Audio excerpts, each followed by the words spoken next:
ছানবিন করতে হবে, আরেকটা রিকোয়েস্ট আমার, যে ইন্টারনেটটা আমার মনে হয় চালু করতে পারে, এটা আমাদের কাজে লাগবে। ভাই কিভাবে চালু করবো? সব তো পড়াই দিছে, ইন্টারনেট পড়াই দিছে জীবনে। ওই আমি তো আর আনবো টানবো না, যদি অন্য সরকার আসে তখন আনবে।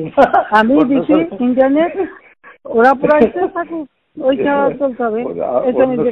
বাংলাদেশে সরকার আসবে না, মাননীয় প্রধানমন্ত্রী।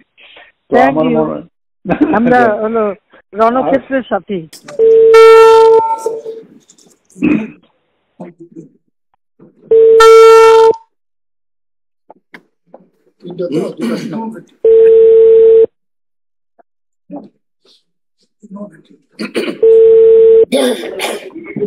হ্যালো, জি জি, আসসালামু আলাইকুম।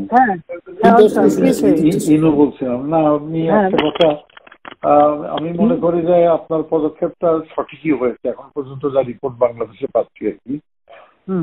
তো খালি ঢাকাতে আপনার রামপুরার দিকে এবং শনি রাখা একটু ঝামেলা, শনি রাখায় কিছু মোল্লারাই 41টা খালি মোল্লা না, ওখানে অনেক মাদ্রাসা আছে, ওই ব্যবস্থা নেওয়া হচ্ছে, মাইকিং করতে হচ্ছে।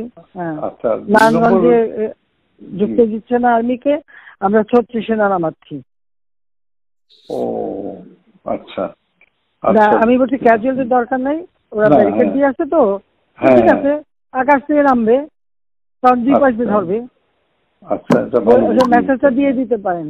আচ্ছা, যে 36 সেনা পাঠানো হচ্ছে, হেলিকপ্টার দিয়ে সোজা বম্বিং করা হবে। হেলিকপ্টার যাচ্ছে, উপর দিয়ে মারবে। আচ্ছা, উপর থেকে সাউন্ড বম যাবে আর কি। ঠিক আছে, যেটা গেল। আমি একটা পয়েন্ট আপনার একটু নজরে আনার জন্য রিকোয়েস্ট করতেছি, যে কারফিউ ধরেন 2-5 দিন যা চললো, কিন্তু কারফিউর পরে যাতে আর মিছিল না নামতে পারে সেই জন্য একটা হোমওয়ার্ক করা দরকার। যেরকম আমি উত্তরা, বাড্ডা, গুলশান, যাত্রাবাড়িতে যারা মিছিল লিড করছে সেগুলো চিহ্নিত আর কি, ছাত্রদল, বিএনপির ছেলেরা শিবিরে। তো সেই ছেলেগুলো মানে ধরেন রিজভিকে অ্যারেস্ট করা বা নূরকে অ্যারেস্ট করা ইম্পর্টেন্ট না, ইম্পর্টেন্ট হচ্ছে ওইখানে গ্রাউন্ডে যে মিছিলটা লিড করেছে। আমি আমার কুষ্টিয়া জেলাতে এসপি সেভাবে অলরেডি তালিকা করে ফেলছে, ওখানে কোনো সংঘর্ষ হয়নি। একটা ছড়রা গলিতে খালি একজনের পায়ে লাগছে, উনি ম্যানেজ করছে। উনি অলরেডি কম্পিউটারে বসে ছবি দেখে ছেলেগুলোর তালিকা করতেছে। তা আমি বললাম যে ছেলেগুলোকে আজকে রাত্রের ভিতরে পিক আপ করে দাও, যাতে মিছিলটা লিড না করতে পারে। আমি ঢাকা শহরের জন্য বলছি যে আপনার গোয়েন্দারা নিশ্চয়ই এই তালিকাটা করতে পারবে যে উত্তরায় কারা।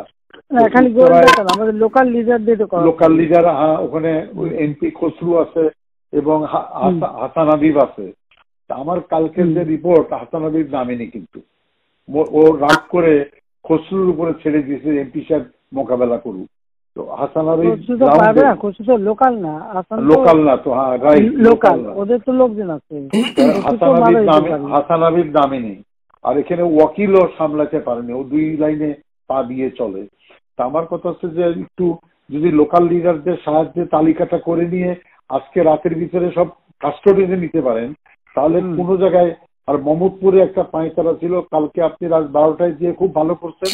আজকে কিন্তু গণভবন ঘেরাও করতো, কিন্তু মোহাম্মদপুরে ওখান থেকে রেডি হচ্ছিল কালকে, মানে এইটা।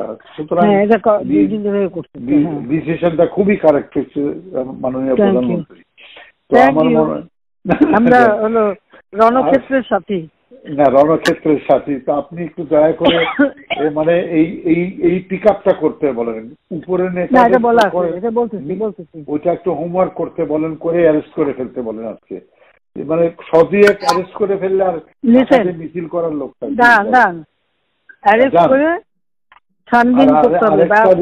আরেকটা রিকোয়েস্ট আমার, যে ইন্টারনেটটা আমার মনে হয় চালু করতে পারেন, এটা আমাদের কাজে লাগবে। সব তো পড়াই দিছে, ডাটা সেন্টারও পুরাই দিছে, পুরাই দিছে। এখন ওই নতুন তার জোড়া লাগতে হবে। তো এটা হলে আমাদেরও মানে এই যে আমি যে কথাটা বলবার চেষ্টা, আমি 71-এ 8টার সময় যাবো, একা কথা বলবো। আমি বলবো যে সরকারের সঙ্গে কোটা আন্দোলনকারীর কোনো বিরোধ নাই, সরকারের সঙ্গে বিরোধ হচ্ছে নাশকতাকারী বিএনপি জামাতের। আপনি বলেছেন এই জিনিসটা প্রোপাগান্ডায় আনতে হবে। যদি ইন্টারনেট থাকে, গণমাধ্যম দিয়ে আমরা পুরো নিউজে ফ্ল্যাট করে দিলাম যে ইন্টারনেট পাবো কোথায়? ইন্টারনেট পড়াই দিচ্ছে জীবনে ওই আমি তো আর আনবো টানবো না, যদি অন্য সরকার আসে তখন আনবে। আমি দিচ্ছি ইন্টারনেট, ওরা পড়াইতে থাকুক, ওই ছাড়া চলতে হবে। বাংলাদেশে অন্য সরকার আসবে না, অন্য সরকার আসবে না, আসুক না, আমি যাচ্ছি এখন। না না জামাত সাহেব ঠিক আছে, ওটা যারা করেন আপনার যেখানে যেখানে লোক আছে ওই তালিকাগুলি আপনারা করান, আমরাও করাচ্ছি। ঠিক আছে, এই ক্লিয়ারে জামাত শিবিরের আবার মেরুদণ্ডটা ভেঙে দেন ঢাকা শহরে একেবারে এক্সপোজ হয়েছে আর কি। একটু দেখেন, আর আমি বাদ বাকি আমাকে যেটা বলবেন আমি ইনশাল্লাহ করবো না। ওই তালিকাগুলি একটু করায় ফেলান আর নিজেদের লোকজন যেখানে এই সুতা যা পারেন, ওই শিবির যে করা আছে যা আছে সবদূর পারেন, ওইটা আমার জন্য না নাই।